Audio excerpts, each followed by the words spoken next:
أعوذ بالله من الشيطان الرجيم. بسم الله الرحمن الرحيم.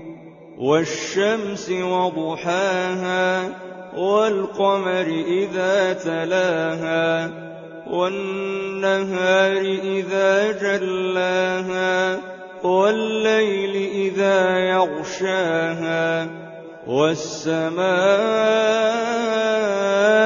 وما بناها والأرض وما طحاها ونفس وما سواها فألهمها فجورها وتقواها قد أفلح من زكاها وقد خاب من دساها كذبت ثمود بطغواها إذ انبعث أشقاها فقال لهم رسول الله ناقة الله وسقياها فكذبوه فعقروها فدمدم عليهم ربهم بذنبهم فسواها ولا يخاف عقباها.